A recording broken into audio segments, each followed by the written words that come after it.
All right, guys, week 3 wrap up with the ACID Drew Estate. This week we are smoking the ACID 20, the 20th anniversary cigar from Jonathan Drew. Stay tuned. Get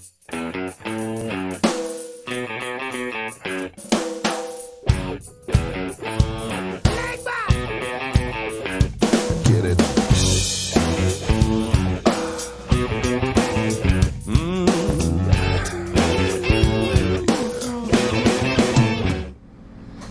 Welcome back, everyone, to Santino's Sunday Cigar Review. My favorite time of year. Today is opening day of deer season, and I can't wait to get out there in my new clothes. I don't mean camouflage. I wear Gucci and Ferragamo while I'm hunting.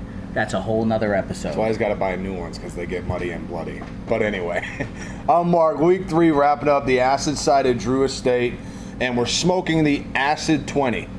This is much like the ACID Cuba Arte, it's a 20th anniversary commemorative cigar by Jonathan Drew for the Drew Estate side. The only difference between this cigar and the Cuba Arte is the wrapper. The ACID 20 has a Mexican San Andreas wrapper, and the Cuba Arte has a Maduro Kappa wrapper. So, Mike, it's sweet. It is. We on the first 2 episodes, we discussed how much we thought we weren't going to like this. And what we recapping from the previous 2 weeks, folks, what we found is once we get past the sweetness, because we're just not into that, the cigar itself is pretty tasty. Actually pretty good, yeah. Pretty good. Yeah. So what we're finding again today in the 20th, once again, it's not our cup of tea. It's very sweet up front, but after, about 2 or 3 inches, that sweetness kind of wears off. You get into that San Andreas binder, which I kind of like anyways. It's a good cigar. Yeah. Yeah, I pretty much know. The sweetness thing. This one, it's starting to get rid of the sweetness a little quicker, I think. Or maybe it's just because we've smoked them over the weeks. I've actually had more acid in 3 weeks than I've had my entire life. So it could be that factor. But this 20th, this isn't the first time I've smoked this. I'd be lying if I said it was. I smoked this at the trade show this year at IPCPR, or PCA now. I did smoke this there. What is unique about this is this thing's rated at a medium strength cigar, but I think the body in this cigar is, because of the San Andreas that's involved. Indonesian I don't really know too much about, but that Mexican that's involved, I think it really presents enough bold flavor that you're still can't tell you what, but I can taste more tobacco than I just can the sweetness in this cigar. And that is probably the most frustrating thing as a retailer, not as a smoker of cigars, because we as retailers don't even know the proprietary formulas that comprise these cigars. And it's frustrating because people come in, they ask, what's it taste like? Well, we don't know. We know as much as you know. Right. And and I'm sure that's all by design. Yeah. But it makes it a little bit difficult from a retailing, marketing perspective. Yeah. But of course, they have a great following. Right. No, and I agree. Sometimes it is a little difficult, even if smoke all the way through all of acid, it's very difficult because of that sweetness for me to determine strength and body on the cigars. You smoke the cigar all the way through and you can kind of determine your strength a little bit, but as far as the body, if someone's like, oh, I want sweet but does it taste anything like this, I'm like, no, I can't tell. I can't help you in any factor of what you're asking because I can't get past the sweetness. But that being said, this 20, the sweetness is not really that much of an effect to the actual taste of the cigar. This is more of a lip feel, like you got chapstick on. Right. That's the best way I can compare this. So this 20 does have some good body to it. It's got a very unique dryness, almost like a saltine. When you eat a lot of saltines, your mouth kind of dries out. That's kind of what the taste that's coming off of this. Not super salty, but rather unique. So then it begs the question, is the whole cigar infused or just the tip that goes in your mouth? Because that's kind of what I'm starting to wonder. Because you don't get that sweetness throughout the rest of the cigar. I don't know. That's probably one of Drew Estate and Jonathan Drew's best kept secrets is the infusion process is not told. Or at least I haven't read about it. I've never been down to the Drew Safari or been through there, so I don't know. But and what is the price point? Is this going to be a regular facing or a one-off? So As of right now, I do not know. It is, the understanding is that the ACID 20 was made this year for release this year. You bought what you had, and I don't know if there's a rendition of bringing it back. And the price point? The MSRP on the cigar is between $12.15 and $13.75. We retail it here at $13 even. So again, as usual, we're kind of nestled right in the middle of that national idea of price point. So, you got anything else on the cigar so far? No. No? All right, we'll smoke into these just a little bit more, and we'll come back for our Tri-Biter 9. All right, guys, so we're going to jump into our Tri-Biter 9, but before we do that, one of the things that is incredibly epic about the process and the work and the hard work, relationships and communications that we have made and continue to grow at Santino's, that Mike initiated, Mike grew and grew, and now we're just encompassing that relationship all the time. Liquor is a very special thing to us for a lot of different reasons. One, I'm a nerd about it.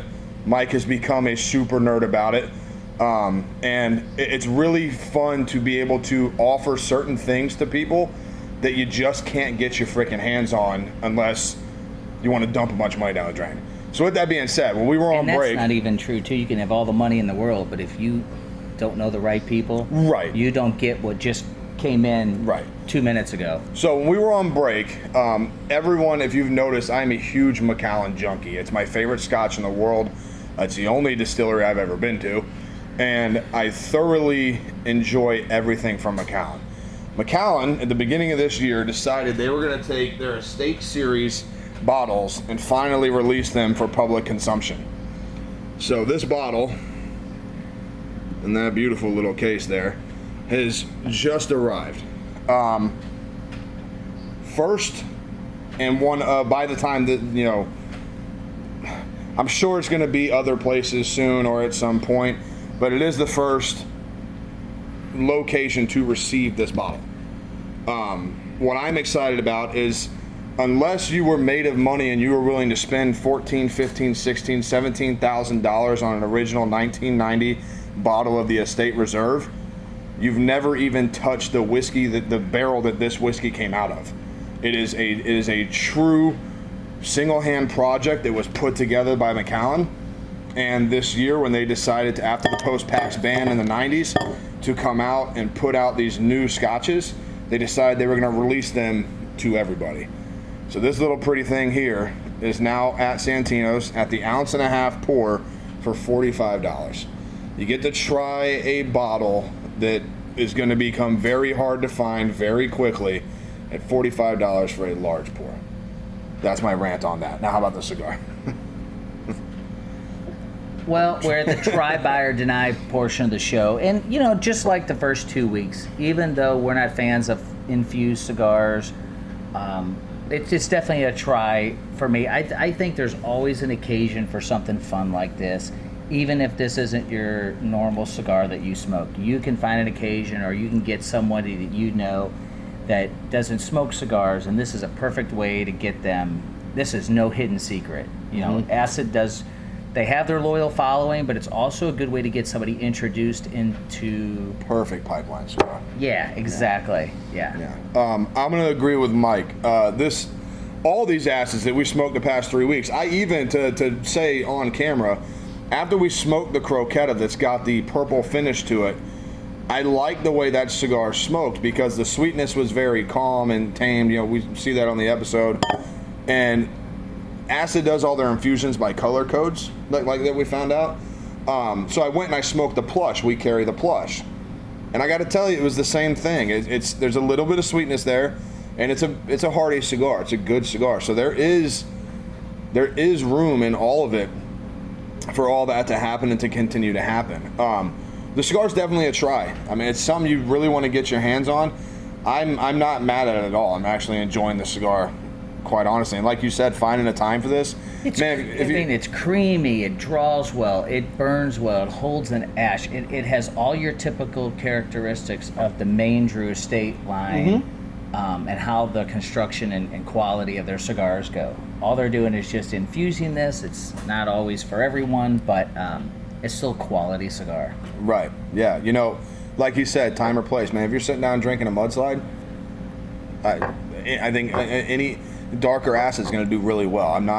It's actually opened my eyes to actually being able to enjoy acids, these cigars that we've picked. And you could actually pair it with liquor too. You could. Sometimes you pair could it more with a liqueur. Yeah, your favorite liqueur. You could even go with a nice spicy or barrel hot whiskey that would do amazing because of the sweetness, this whole flavor thing. But yeah, try them out. The whole acid line. The joke when we first started this thing was it was going to be funny because we are not acid smokers. Kind of sort of acid smokers now, so we can't, whatever. I lied. Get over it. So unless you got anything else. No, it's been a fun series. Yeah, without a doubt, it's been a great time with Drew Estate running the acid side. Super excited to keep going. I mean, I'm kind of excited about what more comes from acid as we get down the line. So unless you have anything else, man, sign this thing off. No, remember, folks, we smoke a lot, we drink some, and we know a few things. Drink a lot, a little bit. Cheers.